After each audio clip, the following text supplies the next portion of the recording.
Assalamualaikum warahmatullahi wabarakatuh. Alhamdulillahi rabbil alamin. Wa bihi nasta'inu ala umuri dunya waddin. Wassalatu wassalamu ala asyrafil mursalin nabiyina Muhammadin sallallahu alaihi wa ala alihi wa sahbihi ajma'in. Amma ba'd. Alhamdulillah, kita bersyukur kepada Allah Subhanahu wa taala dengan harapan syukur kita meningkat menjadi syukur yang diridhoi oleh Allah Subhanahu wa taala. In takfuru fa innallaha la yarda min ibadihi al-kufr wa in tashkuru yardahu lakum. Jika kalian kufur, maka sesungguhnya Allah tidak meridhoi kekufuran dari hamba-hambanya. Namun bila kalian bersyukur, Allah meridhoinya untuk kalian. Wa in tashkuru yardahu lakum. Nah, inilah yang kita harapkan menjadi syukur yang diridhoi oleh Allah Subhanahu wa taala. Karena tingkat kesyukuran itu juga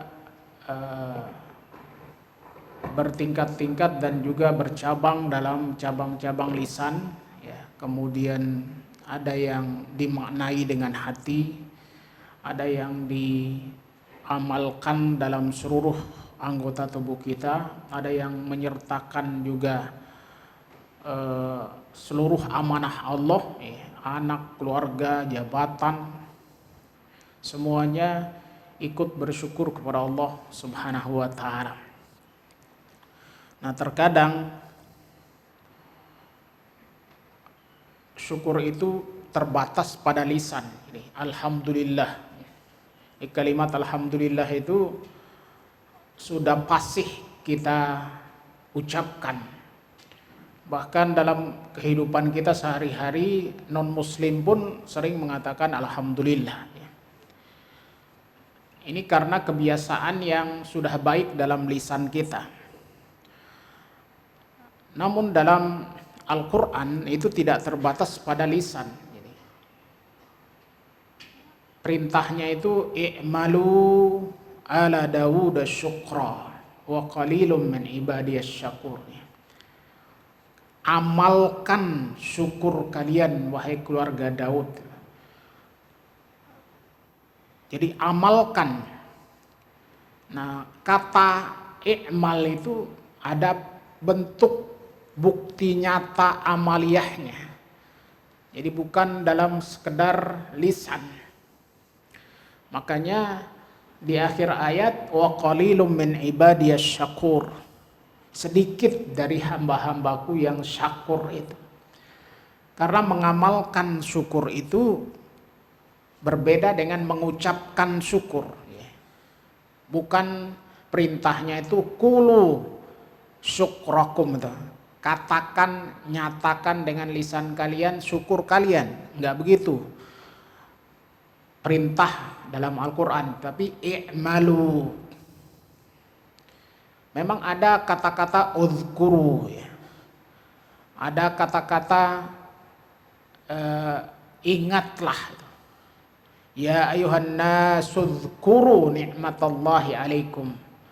Wahai manusia, ingatlah, sebut-sebutlah nikmat Allah atas kalian. Ada juga wa amma bi ni'mati rabbika fahaddits. Ada kata perintah hadis, ya. Jadi terhadap nikmat Tuhanmu hendaklah engkau hadis itu muhadatsah, bicarakan, sebut-sebut dengan baik. Nah, namun yang lebih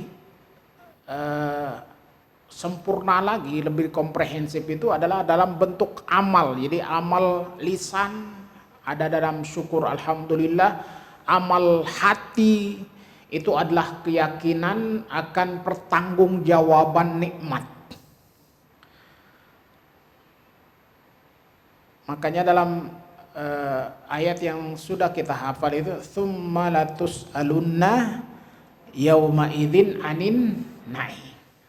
Kemudian kalian dimintai pertanggungjawaban tentang nikmat pada hari itu. Jadi hari kiamat, hari saat pembalasan, ya, hari hisab, benar-benar kalian akan dimintai pertanggungjawaban tentang nikmat. Nah, makanya suatu hari Rasulullah Shallallahu Alaihi Wasallam bersama sahabat itu diundang oleh salah seorang dari mereka dan makannya sangat nikmat. Nah, kemudian Rasulullah mengingatkan para sahabat agar tidak lalai bahwa kelak kalian akan dimintai pertanggungjawaban tentang nikmat. Ya, suapan kenikmatan dari apa yang dihidangkan oleh sahabat itu akan ditanya. Makanya lebih jelas lagi Rasulullah Shallallahu Alaihi Wasallam dalam hadisnya menjelaskan, la tazulu qadama abdin yaumal qiyamah. Ya, tidak bergeser beranjak dua kaki seorang hamba dari hadapan Allah pada hari kiamat hatta yus'ala an arba'in. Sampai dia benar-benar dimintai pertanggungjawaban tentang 4 hal. Apa 4 hal itu? Yang pertama itu tentang umurnya. An umrihi fima afna, tentang umurnya, di mana dia habiskan umurnya. Wa an jasadihi fima ablah, tentang jasadnya dipergunakan untuk apa jasadnya. Mata kita, telinga kita, apalagi fuad itu jelas-jelas dalam surat Al-Isra itu innas sam'a wal basara wal fuada kullu ulaika kana anhu mas'ulah. Sesungguhnya pendengaran, penglihatan, fuad, ini nurani kita itu tempat kita meminta fatwa paling jujur. Ini di dalam diri kita itu istafti qalbak. Ini dia tidak akan pernah menyesatkan kita. Nurani kita akan terus berada dalam fitrahnya selama dia tidak dikuasai nafsu. Jadi fuad akan ditanya, jadi jasad kita akan ditanya semua. Kemudian tentang harta, dari mana dan untuk apa, itu yang ketiga. Dan baru yang keempat adalah tentang ilmu. Apakah ilmu kita bermanfaat atau tidak? Karena ilmu itu adalah cahaya, kata Imam Syafi'i. Al-ilmu nurun wa nurullahi la yuhda lil 'asi. Jadi ilmu itu cahaya, dan cahaya Allah itu tidak akan diberikan petunjuknya kepada orang yang bermaksiat. Nah, ini pertanggungjawaban tentang nikmat nih. Ada juga tentang dalam riwayat yang lain tentang masa muda, ditanya secara khusus. Wan syababihi. Berarti lebih khusus tentang umur itu ada masa muda yang akan ditanya oleh Allah Subhanahu wa taala. Nah, Bapak Ibu, itulah yang mudah-mudahan meningkat terus dalam kehidupan kita sehari-hari agar kita menjadi lebih bermakna dalam hidup ini, lebih dekat dengan Allah, berproses menanjak. Ini jadi memang kita ini ciri khasnya makhluk adalah berubah, ya. Hati kita juga bolak-balik, ya. Sehingga Rasulullah Shallallahu Alaihi Wasallam mengajarkan kepada kita untuk berdoa itu, ya muqallibal qulub tsabbit qalbi ala dini. Wahai Allah yang membolak-balikkan hati, tetapkanlah, kokohkanlah hatiku agar benar-benar berada dalam agamamu.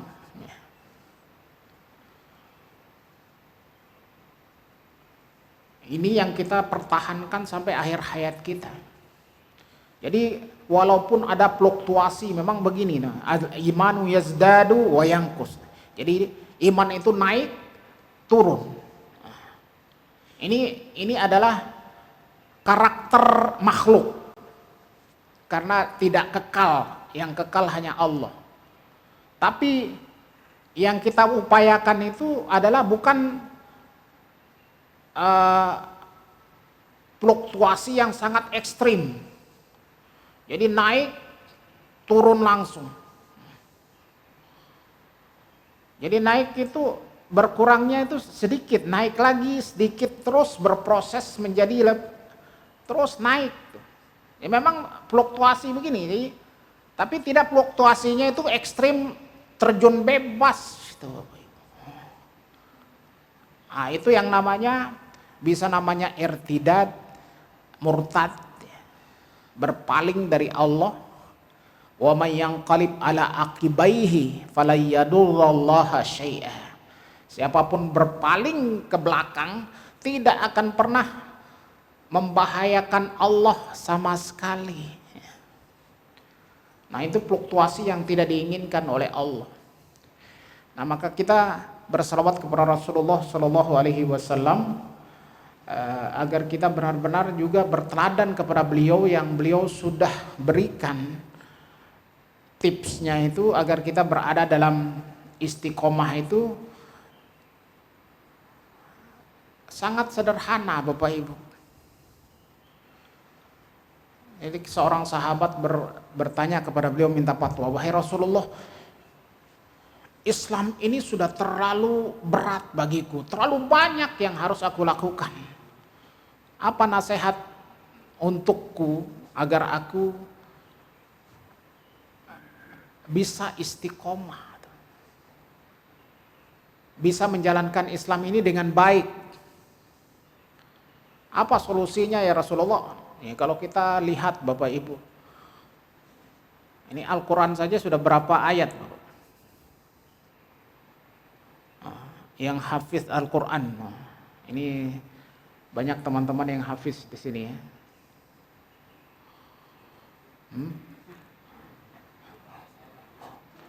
Ini 6.000 berapa?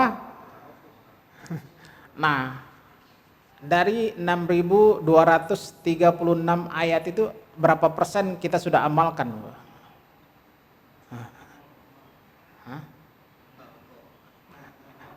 Berapa persen kira?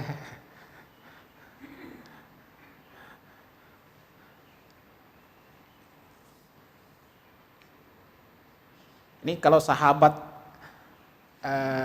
diriwayatkan dari Ibnu Mas'ud ya, dan juga dari sahabat yang lain,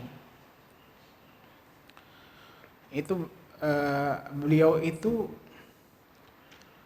sering mengajak sahabat lain, ta'alau nu'min sa'ah katanya, mari kita duduk-duduk untuk memperbarui iman kita sesaat. Nah ini tentu saja apa yang mereka kaji itu tidak lebih, kata Imam Ibnu Mas'ud, itu lebih dari 10 ayat.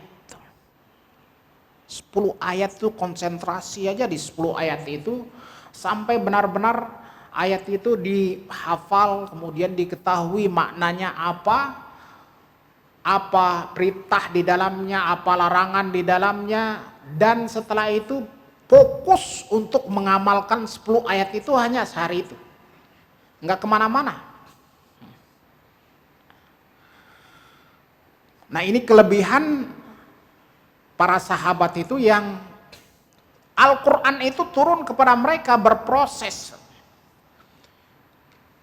Jadi tidak seperti kita sekarang utuh Al-Quran itu kemudian bingung mulainya dari mana. Ada yang mulainya dari yang mudah-mudah dulu, di surat-surat pendek. Saya dulu di waktu kecil itu namanya Al-Quran kecil dicetak khusus, juz amma saja.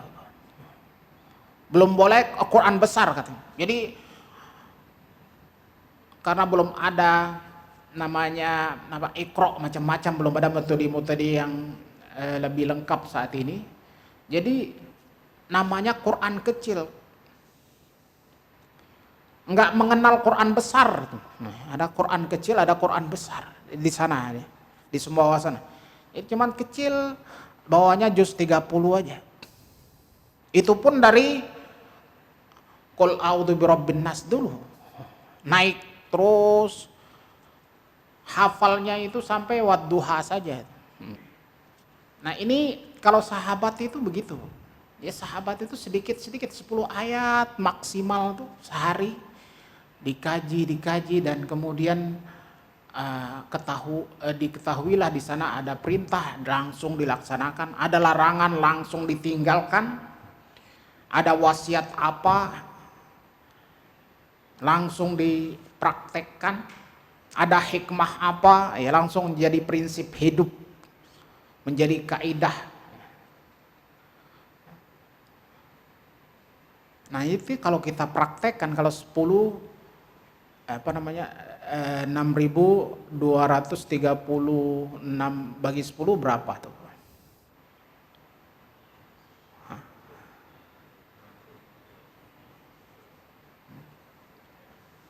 623 ya 30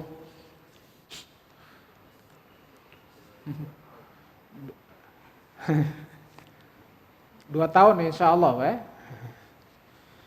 Masya Allah. Ini kalau tinggal buang nolnya kan berarti ya sekitar 624 ya, hari. Ada 6-nya tuh.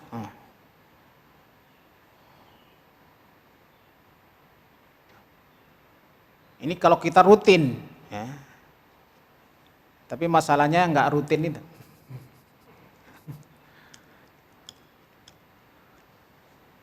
Kita hatam Quran setiap bulan Ramadan kemarin aja berapa kali? Sekali. Sekali. Ada beberapa hikmah yang kita dapatkan dari baca Al-Quran kita, tilawah Quran kita yang hatam sekali.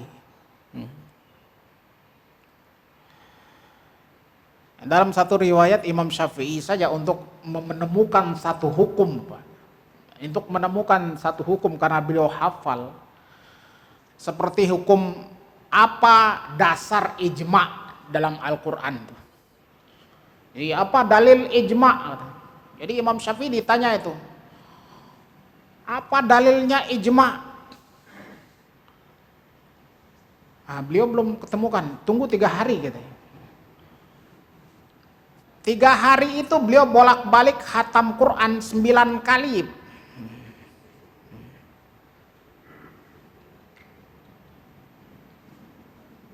Masya Allah, barulah ketemu hukum tentang ijma dalam Al-Quran. Ini 9 kali dulu.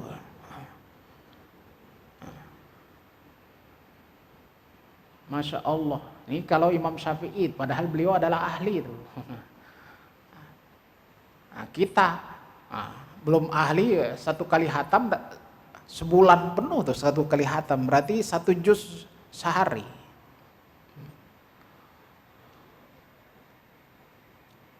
Nah, untuk mencari dalil, untuk mencari bukti bahwa ijma itu ada dalam Al-Quran.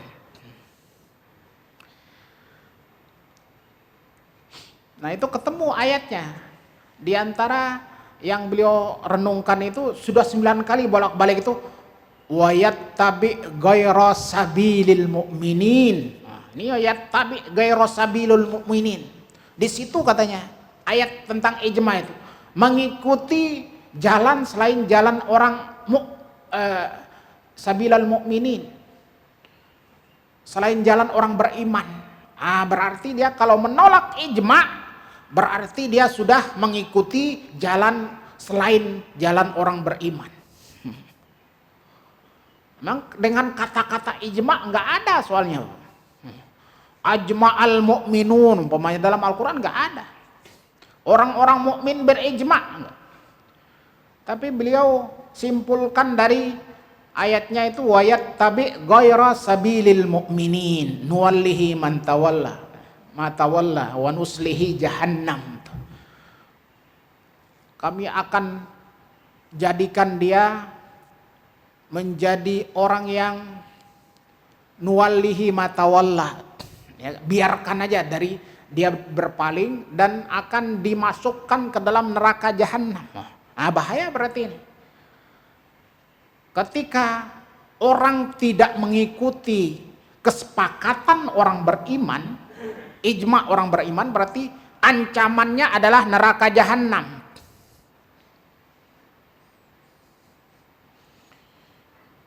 Berarti ini dalil ijma kata beliau. Itu sudah 9 kali itu. Nah makanya Bapak Ibu yang dirahmati Allah Subhanahu wa taala, tema kita hari ini bagaimana kita mempertahankan istiqomah kita dalam mengarungi bahtera kehidupan kita hari demi hari, sehingga pada saat kita berada di ambang batas terakhir, ya, ajal kita itu, kita menjadi orang yang berada dalam kualitas takwa paling tinggi dan paling baik dalam kita menghadap kepada Allah Subhanahu wa taala. Sebab dalam riwayat yang lain itu ada doa yang diajarkan oleh Rasulullah Shallallahu alaihi wasallam. Ini doa ini mungkin juga sering kita amalkan. Apa doanya diantaranya? Tentang yang terbaik ketika kita kembali kepada Allah. Jadi salah satunya itu adalah kita mohon bahwa hari terbaik kita itu pada hari ketika kita berjumpa dengan Allah. Itulah hari terbaik kita.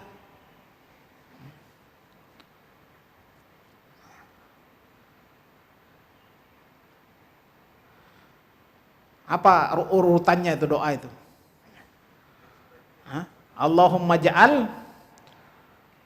khaira amali khawatimahu. Ini yang pertama. Jadi ya Allah, jadikanlah sebaik-baik amalku itu adalah pada saat penutupnya, khawatimahu. Nah ini tapi bukan maksudnya itu ya sebelum akhir-akhir itu kita bebas gitu. Artinya ya silakan saja.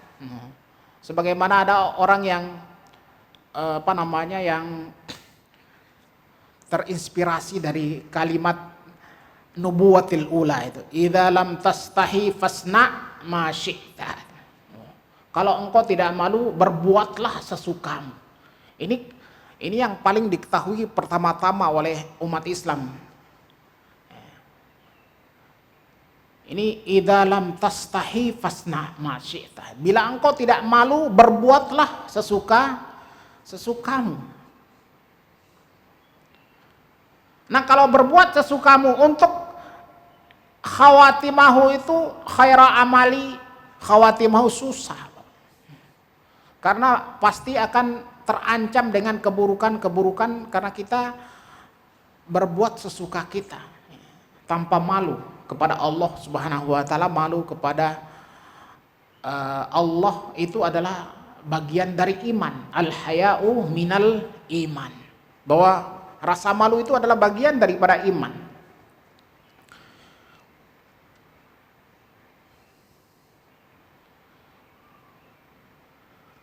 Nah, Masya Allah, ini kalau kita mohon gitu, saat-saat terakhir kita itu adalah yang terbaik, khairu amali khawatimahu. Benar-benar kita berada dalam kondisi terbaik saat kita kembali kepada Allah Subhanahu wa taala. Itu saat kita berada puncak dari takwa kita, inna akramakum indallahi atqakum, bahwa kita paling ihsan ya, ahsanuhum khuluqan ahsanuhum amala ya. Kan itu yang diingatkan oleh Allah ya. Dalam ayat 2 dari surat Al-Mulk gitu. Apa yang diingatkan oleh Allah tentang hidup dan mati? Surat Al-Mulk yang sering kita baca juga Bapak Ibu. Tabarakalladzi biyadihil mulku wa ala kulli syai'in qadir alladzi khalaqal mauta. Nah, ini didahulukan maut dulu. Wal hayata liyabluwakum ayyukum ahsanu amala. Wa huwal azizul ghafur. Jadi kalau kita targetnya khairu amali khawatimahu itu adalah ahsanuhum amala.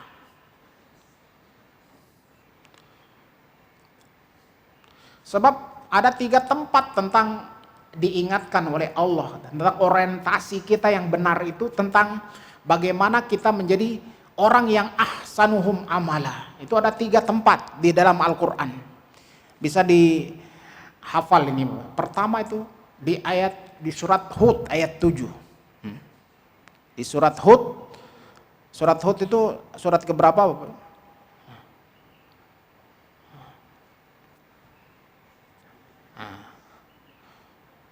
Berapa? Setelah Yunus, yaitu apa lagi? Masya Allah ya.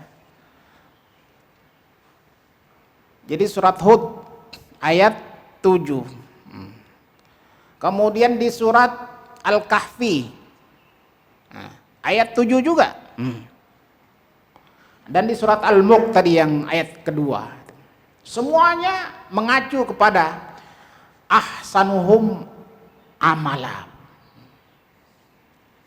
Ini surat Hud itu, nggak main-main Allah Subhanahu wa taala menjadikan langit, bumi itu. Untuk apa? Untuk menguji manusia siapa yang terbaik amalnya. Allah Subhanahu wa taala menciptakan arsy. Itu untuk apa? Untuk menguji kita. Siapa yang terbaik amalnya? Siapa yang paling ihsan beramal? Ini ayat surat Hud nih. Nah, coba ada yang sudah buka belum surat Hud? Ayat 7. Biar kita dapat pahala sama-sama. Ini luar biasa Bapak Ibu. Jadi Allah menciptakan langit-langit, bumi ya. Kemudian Allah bersemayam di arsy-Nya itu tidak untuk yang lain, tetapi untuk menguji kita siapa di antara kita yang paling ihsan beramal. Sudah ketemu Bapak? Itu apa bunyinya tuh? Wa huwallazi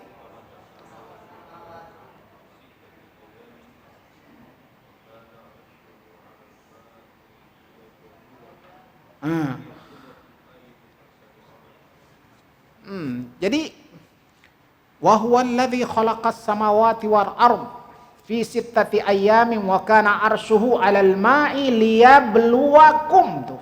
Ayyukum,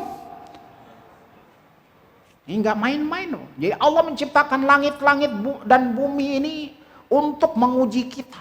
Siapa di antara kita yang paling ihsan beramal. Arshuhu 'alal ma'. Subhanallah. Jadi sebelum target akhir hidup kita adalah husnul khotimah, sudah diberi pengertian dulu, pemahaman bahwa Allah tidak main-main dalam target itu. Ahsanukum amala itu Allah menciptakan langit-langit, bumi, kemudian ada arsy. Arsy itu adalah makhluk terbesar paling agung. Wa kana arsyuhu 'alal ma. Lebih daripada alam semesta ini. Karena makhluk yang terbesar itu adalah al-arsy. Tujuannya apa? Liyabluwakum ayyukum ahsanu amala.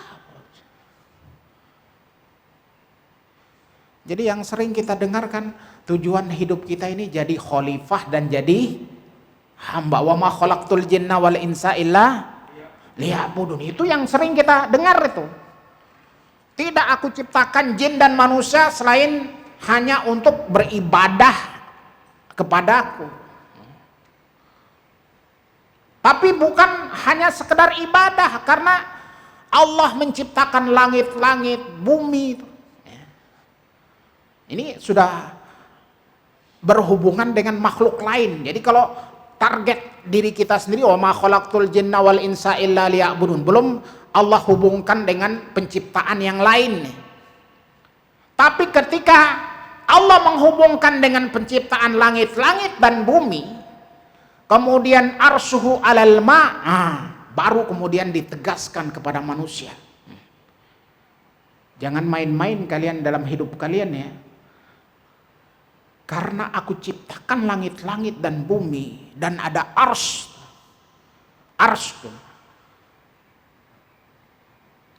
Untuk apa? Liyabluwakum. Untuk menguji kalian.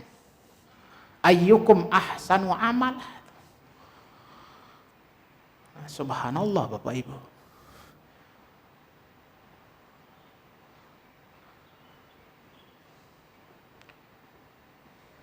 Jadi ini ada korelasinya dengan bahwa kita adalah makhluk terbaik yang diciptakan dalam bentuk terbaik oleh Allah. Laqad khalaqnal insana fi ahsani taqwim. Jadi secara input kita itu, ini kalau kita bicara tentang manajemen perusahaan, ada input, ada proses, ada outputnya. Jadi kalau inputnya kita ini adalah makhluk terbaik yang diciptakan oleh Allah, melebihi malaikat. Laqad khalaqnal insana fi ahsani taqwim. Lebih baik dan lebih sempurna ciptaannya daripada langit-langit dan bumi, daripada arsy, makhluk paling agung. Itu semua ditundukkan oleh Allah untuk kita. Makanya banyak ayat-ayat yang menyebutkan tentang arsy. Kemudian ini perkenalan tentang makhluk terbesar paling agung. Tapi ada juga hadis yang menjelaskan bahwa bergetar arsy gitu. Gimana coba Bapak? Cerita yang paling masyhur itu kan ada seorang yang Masya Allah di malam hari itu bergetar arsy karenanya. Kok arsy saja bergetar, kita bagaimana Bapak? Karena perbuatan seorang hamba Allah di zaman Rasulullah Shallallahu Alaihi Wasallam.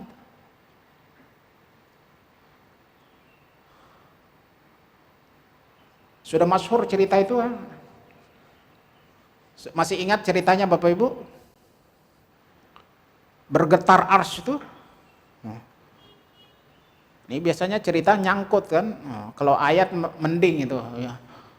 Nggak nyangkut, tapi kalau cerita biasanya sudah banyak sekali orang yang menceritakannya soalnya itu.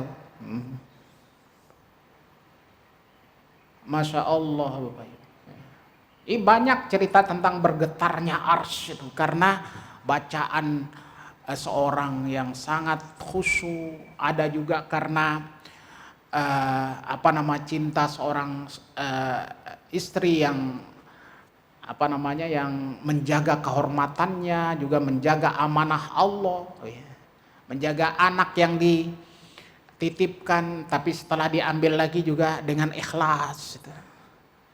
Kemudian juga ada seorang yang Masya Allah diceritakan, jadi ketika ada seorang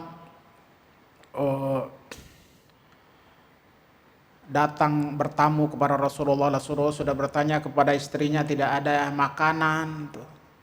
Kemudian ada yang sanggup dari seorang sahabat, ternyata beliau sendiri dan keluarganya kekurangan tuh. Tapi sanggup. Ini datang ke rumahnya, tanya kepada istrinya, apakah ada sesuatu? Oh ada, ya, cukup. Tapi anak-anak belum makan. Tapi katanya, suruhlah tidur mereka, kemudian lampu dimatiin, dihidangkanlah makanan itu. Tapi hanya cukup untuk dia, untuk tamunya. Dia pura-pura makan. Istrinya juga begitu. Lahap saja itu tamu, habis, nggak tersisa. Subhanallah. Ini orang-orang seperti ini bisa bergetar ars karenanya. Nah makanya wa kana arsyuhu 'alal ma' liyabluwakum ayyukum ahsanu amala. Jadi kita inputnya itu sudah ahsanu taqwim. Agar kita istiqomah benar-benar, nanti output kita yang terakhir itu adalah ahsanu amala. Coba kita lihat ayat kedua di surat Al-Kahfi ayat 7 itu. Ini pasti udah hafal itu. Inna ja'alna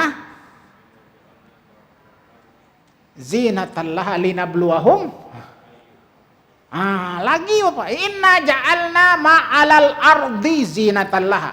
Ini kalau tadi ars, kemudian langit-langit, bumi, ini memang alam semesta yang sangat dahsyat, alam jagat raya ini, galaksi dan lain-lain.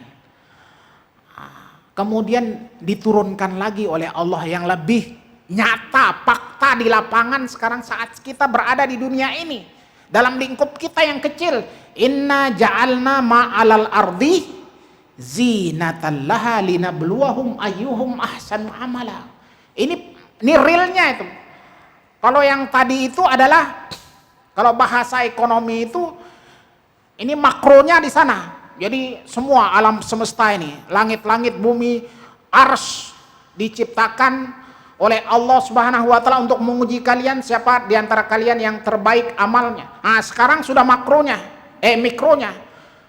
Inna ja'alna ma'alal ardi zinatallah. Sesungguhnya kami menciptakan, menjadikan apa-apa yang ada di atas bumi ini sebagai hiasan. Untuk apa? Menguji lagi Bapak ya. Ayyukum ahsanu amala. Linabluwahum ayyuhum ahsanu amala.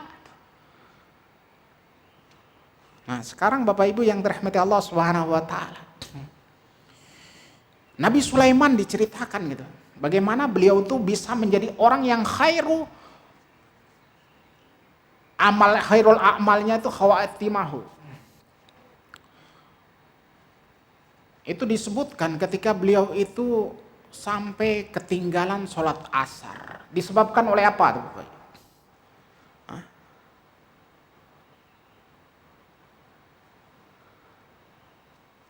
Inni ahbabtu hubbal khairi an dzikri rabbi hatta tawarat bil hijab. Jadi beliau tuh setelah inspeksi ya, kemudian kepada pasukan kudanya. Kuda padahal ini pasukan untuk berjihad. Pasukan kuda berjihad nih. Tapi setelah itu beliau itu Masya Allah daya tarik kuda-kuda itu. Ya, kalau sekarang ini mungkin Ferrari macam-macam. Tapi ini bukan untuk balapan. Ini untuk berjihad, menguasai. Karena beliau diberi oleh Allah kekuatan yang sangat dahsyat. Sampai beliau memohon kepada Allah, Rabbighfirli wa habli mulkan la yanbaghi li ahadin min ba'di. Ya Allah, ampunilah aku dan anugerahkanlah kepadaku kerajaan yang tidak tertandingi oleh seorang pun sesudahku. Subhanallah Bapak Ibu. Ini kalau kita malah belum apa-apa gitu, baru jadi jutawan. Sudah lalai itu. Ini Nabi Sulaiman kira-kira nggak bisa dikatakan triliuner, Pak, karena beliau paling kaya, paling berkuasa di muka bumi ini. Nggak ada yang nandingin. Tapi beliau juga seorang yang tetap, Masya Allah, gitu. Yang semangatnya itu sampai-sampai negeri Saba yang diceritakan oleh Allah Subhanahu wa taala dalam Al-Qur'an. Ada surat namanya surat Saba. Nah, tapi sebelum negeri Saba itu menjadi negeri baldatun thayyibatun wa rabbun ghafur, pernah diperintah oleh ratu siapa namanya? Nah, itu yang menyembah matahari itu, dari burung hudhud informasinya langsung kepada Nabi Sulaiman, padahal sebelumnya sudah diancam, ya, akan aku sembelih itu dia, karena nggak disiplin tuh. La adbahannahu aw la ya'tiyanni bis sultanin mubin. Ini mau disembelih atau dia bawa bukti yang nyata.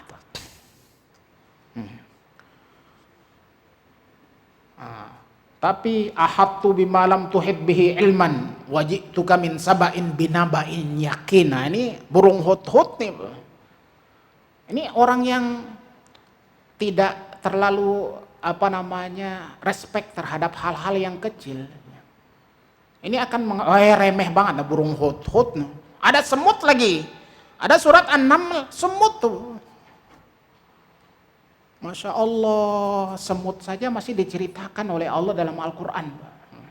Sakingnya kita harus tuh sampai mikro begitu. Ada orang yang cuman makro aja tuh, semua di awang-awang, semuanya konsepnya luar biasa, tapi mikronya praktek nyatanya jauh. Ya, Nabi Sulaiman itu Masya Allah pingin kerajaan yang tidak tertandingi semuanya, tapi masih juga ngurus semut. Coba menurut orang-orang yang terlalu sombong dengan kekuasaan itu, masa semut aja diurus? Apalagi sekarang nih, orang banyak bully-bully orang, Pak. Tapi itu berhak, karena itu salah satu yang diamanahkan oleh Allah untuk dijaga. Makanya langsung setelah ditegur oleh semut, la yahtimannakum Sulaiman wa junuduhu wa hum la yash'urun fatabassama dhahikan. Jadi beliau itu tersenyum, senang gitu. Ditegur oleh semut. La yahtiman, jangan sampai Sulaiman dan bala tentaranya menginjak-injak kalian. Udkhulu masakinakum la yahtiman, masuklah ke sarang-sarang kalian. Ini Ratu Semut bilang begitu. Tapi beliau tidak mengatakan, ngapain saya urus semut? Tapi malah, Rabbi auzi'ni an ashkura ni'mataka allati an'amta alayya wa ala walidayya wa an a'mala salihan tardah wa adkhilni bi rahmatika fi ibadikas salihin. Itu Nabi Sulaiman yang raja di raja, Pak. Ditegur oleh semut masih begitu. Ya Allah, tuntunlah aku agar aku bersyukur atas nikmat yang kau berikan kepadaku dan kepada kedua orang tuaku. Karena sebelumnya beliau mewarisinya dari Nabi Daud alaihissalam, kerajaan. Beramal soleh yang diridhoi oleh Allah dan masukkanlah ke dalam golongan hamba-hamba yang soleh. Ditegur oleh semut, Pak.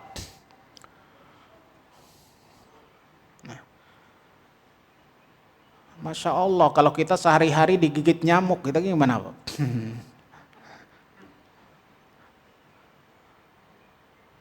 Padahal nyamuk itu, innallaha la yastahyi ayyadriba mathalam ma ba'udatan fama fawqaha. Allah tidak malu memberi perumpamaan nyamuk, Pak.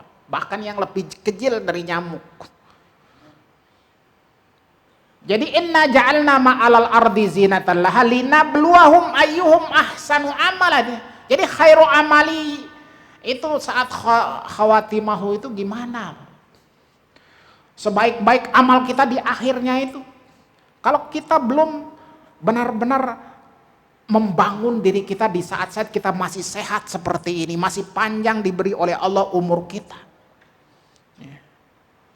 Secara mikro saja belum, semua perhiasan di muka bumi, kesenangan, semua kenikmatan dunia itu ujian untuk menjadi orang yang terbaik, paling ihsan beramal.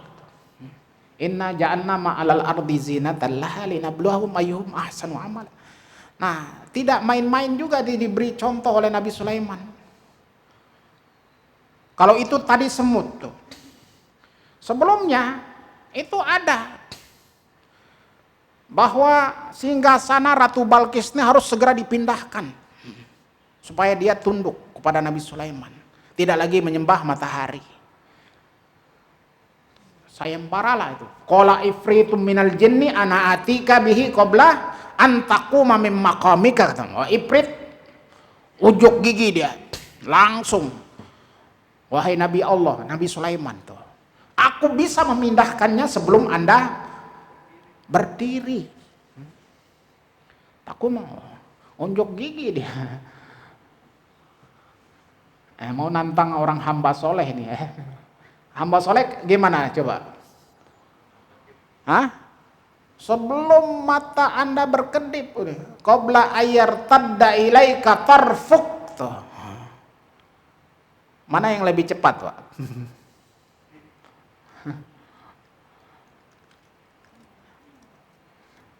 Ifrit sebelum bangun, Pak. Ini sebelum berkedip, mana yang lebih cepat? Masya Allah. Jadi terkadang kita ini sudah ngeper duluan gitu ya. Orang ifrit itu adalah kafir luar biasa, tapi karena menakjubkan itu. Sudah karena lebih duluan gitu.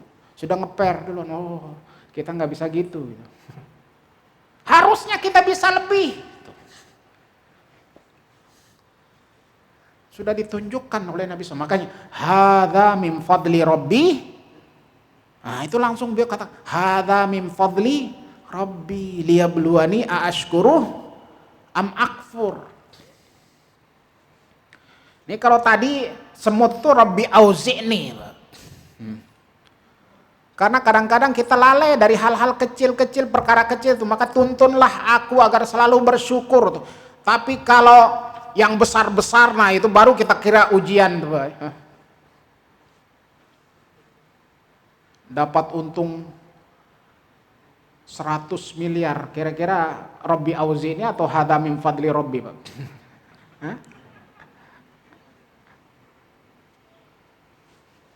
Mana kira-kira Bapak Ibu? Bacaannya yang mana?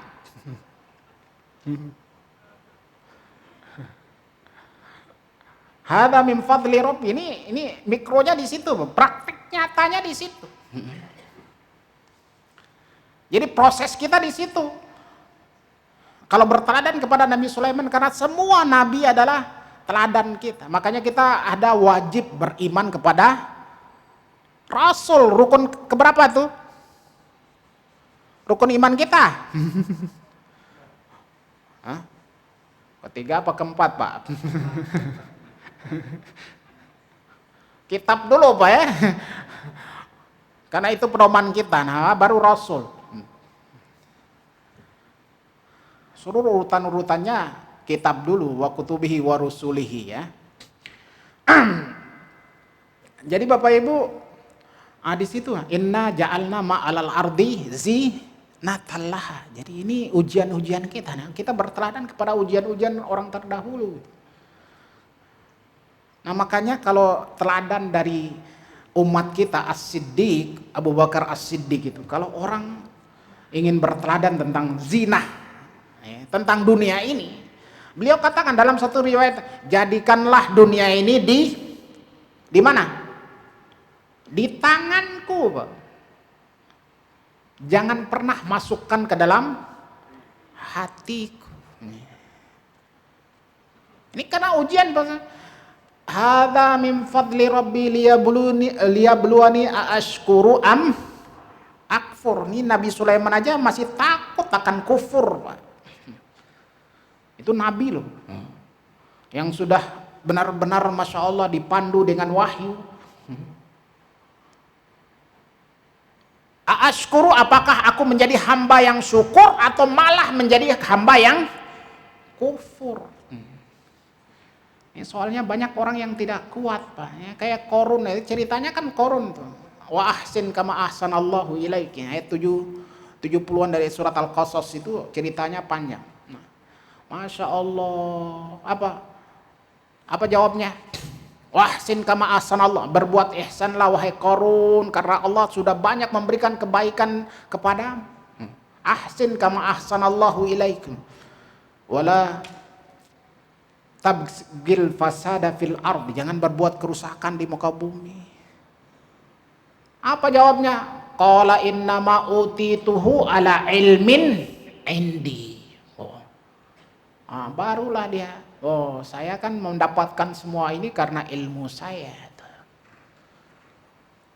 Kepintarannya, lihainya berbisnis, semuanya dia banggakan. Hancur Pak ini, hancur. Kufur ya, akfur jadinya.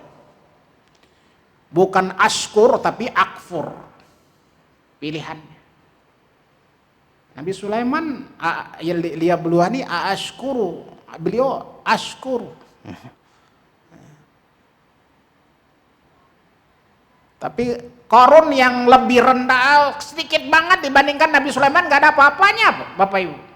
Qarun itu baru diberi oleh Allah kunci-kuncinya itu. Wa inna mafatihahu latanu bil usbati ulil quwwah itu. Kunci-kunci gudangnya itu gak mampu dipikul oleh orang yang kuat pada saat itu.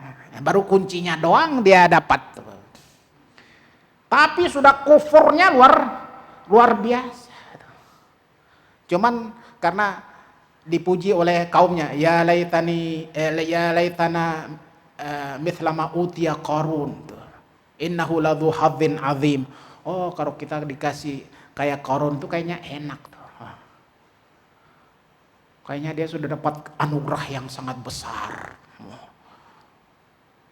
Ini itu tipuan-tipuan, makanya kata ulama itu orang yang mengandalkan kebahagiaannya kepada pujian orang lain, orang paling sengsara.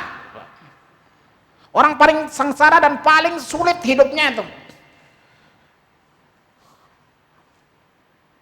Ini kan jebakan-jebakan pujian itu, ria'an nas.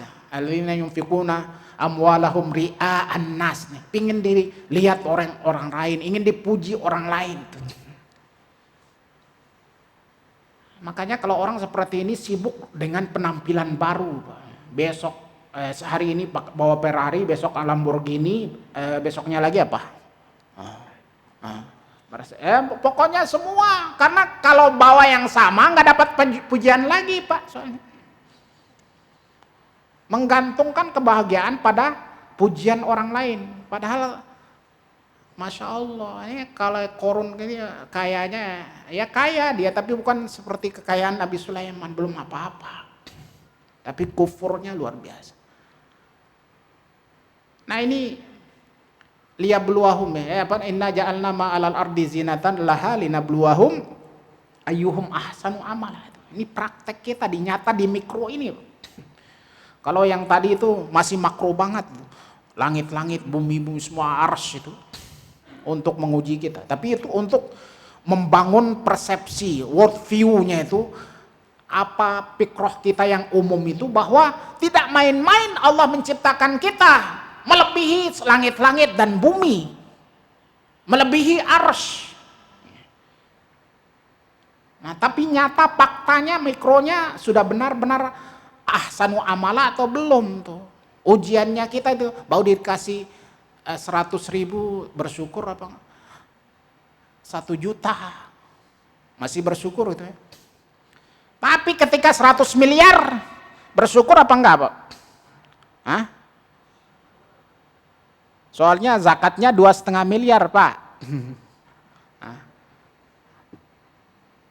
Kira-kira ringan apa berat Bapak Ibu? Ringan. 2,5 miliar keluar tuh.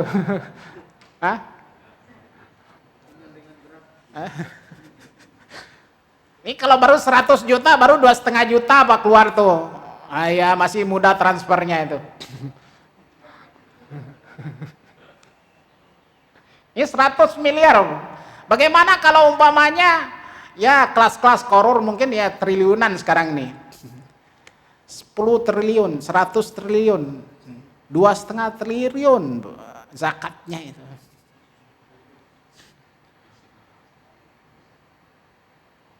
Itu lebih kaya dari Prabowo tuh, Pak. Zakatnya doang tuh lebih kaya tuh.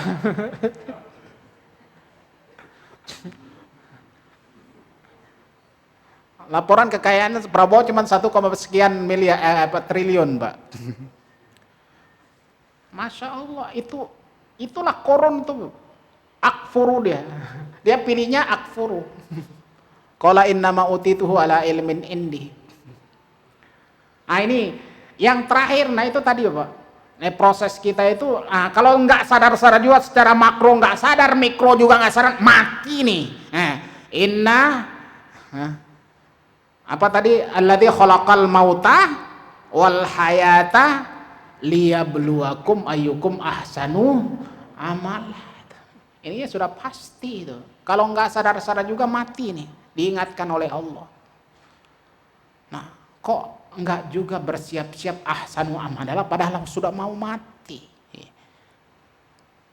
Umur umatku kata Rasulullah baina sitin ila sab'in. A'maru ummati baina sittin ila as-sab'in. Umur umatku rata-rata adalah 60 sampai 70 tahun. Ini kalau sudah 70 tahun kok belum ahsanu amala gimana Bapak Ibu? Terus kapan? Ini bonusnya sudah banyak kalau 70 tahun belum ahsanu amala itu.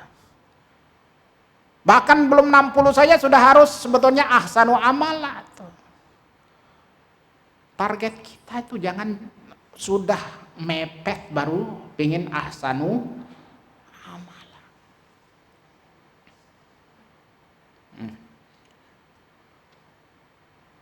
Nah ini sudah spesifik banget nih, sudah jelas bahwa kalian pasti mati. Kullu nafsin dha'iqatul maut, setiap jiwa itu pasti mati. Dan sudah diperingatkan oleh Rasulullah, memang rata-rata umur umat suatu rasul itu, seorang rasul itu seperti umur rasulnya. Ya umat ini kan Rasulullah 63 tahun lebih, berarti umatnya antara itu. Kalau umat Nabi Nuh berarti itu lain lagi. Mau ribuan tahun nggak apa-apa. Makanya Nabi Nuh itu disebutkan dalam Al-Quran umur dakwahnya saja wala bitha fihim alfasanatin illa khamsina umur dakwahnya bukan umur biologisnya Pak. Nah, berapa? 1000 kurang 50 disebut oleh Al-Quran. Subhanallah. Makanya ada juga orang yang Yahudi. Itu orang yang paling pingin umurnya itu yawaddu ahaduhum law yu'ammaru alfa sana. Pingin umurnya 1000 tahun. Ini sekarang orang logis nggak kalau pingin 1000 tahun, Pak? Logis kalau masih usia 900 tahun masih muda, Pak. Masih segar bugar gitu. Nih kalau Nabi Ibrahim itu punya anak umpama sudah 80 tahun pertama kali, nggak apa-apa kalau umurnya panjang, Pak. Kita umur cuma 60 sampai 70 tahun kok baru punya anak usia 60 tahun. Nah. Pingin lagi 1000 tahun. Mau didorong kursi roda berapa tahun tuh? Usia 60 tahun, 70 tahun sudah didorong kursi roda, masih pingin 1000 tahun. Nah ini nggak logis lagi, sudah. Nah, makanya segera itu alladzi khalaqal maut disebutkan maut dulu, diingatkan oleh Allah wal hayat liyabluwakum ayyukum ahsanu amal. Nah ini proses kita yang terus harus khairu amali khawatimahu. Nah insya Allah doa kita yang berikutnya itu wa khaira ayyami yauma alqaka fihi. Dan hari di mana yang terbaik itu adalah hari saat aku berjumpa dengan Engkau ya Allah. Nah, itulah puncaknya saat kita berjumpa dengan Allah. Itulah saat kita memandang Allah, itu lebih daripada surga, lebih pada ridho Allah. Itu puncak dari kesenangan dan kebahagiaan kita.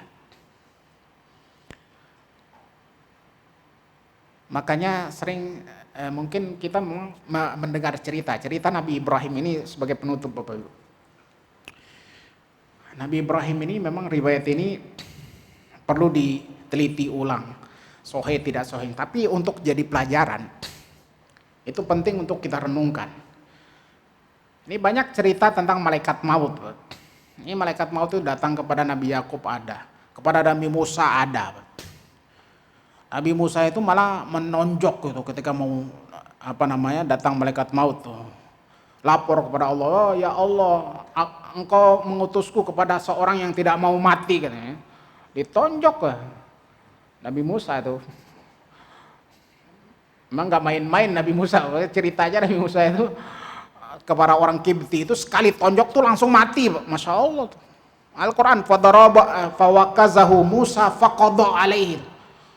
Ditonjok Nabi Musa langsung mati itu musuhnya, orang Kibti.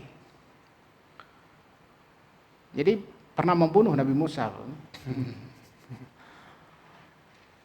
Termasuk malaikat maut tuh ditonjok. Makanya yang lapor tuh, "Engkau mengutusku kepada orang yang tidak mau mati ya Allah." Belum kenal waktu itu malaikat maut tuh. Kenapa Nabi Yakub juga datang? Ditanya oleh Nabi Yakub, "Kamu datang ziarah atau mencabut nyawa?" Nah, itu masih bisa nanya itu Bapak. Enggak, kali ini aku ziarah aja katanya. Tapi nanti kalau engkau datang untuk cabut nyawa kasih tanda ya katanya. Pesannya begitu. Ini datang berikutnya Pak. Ditanya lagi, "Oh, kalau kali ini aku cabut nyawa," katanya. Langsung kaget. Kan aku dulu sudah bilang kasih tanda. Masa nggak ada tanda-tandanya? Ini lihat blog ayyukum ahsanu amalan, Nabi begitu riwayatnya, Pak ya. Subhanallah Bapak Ibu. Makanya dijawab oleh malaikat maut, "Bukankah Allah sudah memberi tanda?" Ini di antara tanda-tandanya itu, makanya sayyabatni Hud wa akhawatuha. Itu hadis Rasulullah sahih, membuatku uban itu surat Hud dan saudari-saudarinya gitu. Iya. Karena berat tuh. Makanya kalau ubanan itu sudah ada tanda, itu nggak perlu lagi kita kaget kalau datang malaikat maut karena sudah dikasih tanda uban.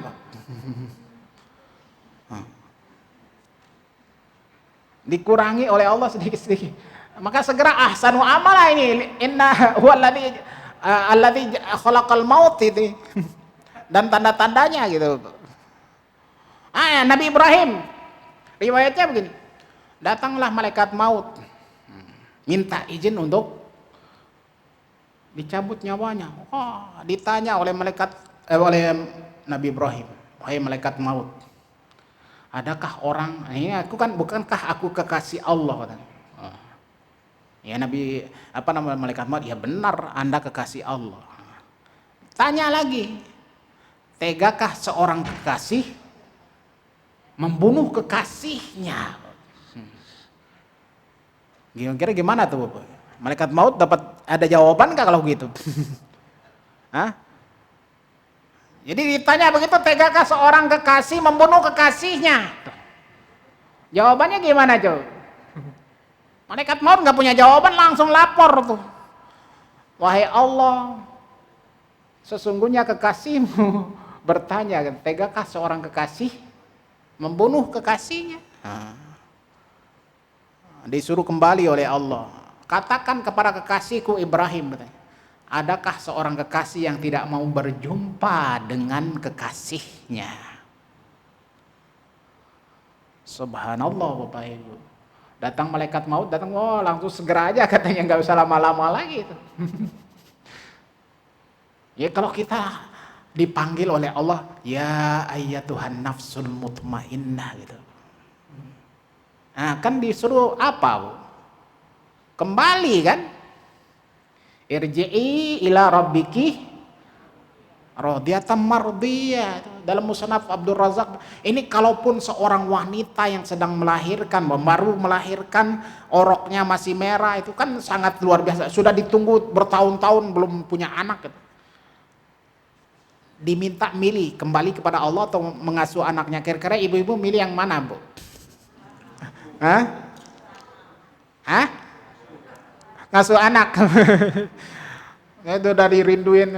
Ini saya tanya ibu-ibu karena bapak-bapak nggak mungkin jawab tuh. Milih anak, Bu, ya, Masya Allah. Tapi dalam musannaf itu dikatakan lebih milih karena apa? Radiyatam mardiyah itu. Yang manggil Allah kembali. Apalagi fadkhuli fi ibadi wadkhuli jannati, apalagi udah selesai itu. Kan target kita itu. Dapat ridho Allah, dapat surga. Apalagi yang kita cari? Selesailah misi hidup kita di dunia ini, visinya selesai. Mau apa lagi? Pengen jadi presiden, pengen jadi itu. belum sempurna. Enggak. Sudah selesai. Irji'i ila rabbiki radiyatan mardiyah. Fadkhuli fi ibadi wadkhuli jannati. Nah, itulah Bapak Ibu. Mudah-mudahan inilah yang akan kita dapatkan ya. Jadi bahwa yang terbaik amal kita adalah di akhirnya, tapi sekarang ini masih kualitasnya baik walaupun turun naik tadi, fluktuatif ya, tapi yang terbaik adalah saat kita kembali kepada Allah ya, pada akhir hidup kita. Dan hari terbaik kita adalah hari di mana kita berjumpa dengan Allah Subhanahu wa taala. Wallahu a'lam bissawab. Nah, ditutup apa ada diskusi itu? Ditutup, Ustaz. Oh, Masya Allah, coba. Baik Bapak Ibu, mudah-mudahan apa yang kita bahas hari ini bermanfaat. Saya tidak lihat jam, nggak pakai kacamata, makanya nggak kelihatan. Padahal ada jam di situ. Baik, hadanallahu yakum ajmain, wallahu a'lam. Mari kita tutup dengan doa kafaratul majlis. Subhanakallahumma rabbana wa bihamdika asyhadu an la ilaha illa anta astaghfiruka wa atubu ilaik. Mohon maaf atas segala kekurangan dan kesalahan. Wassalamualaikum warahmatullahi wabarakatuh.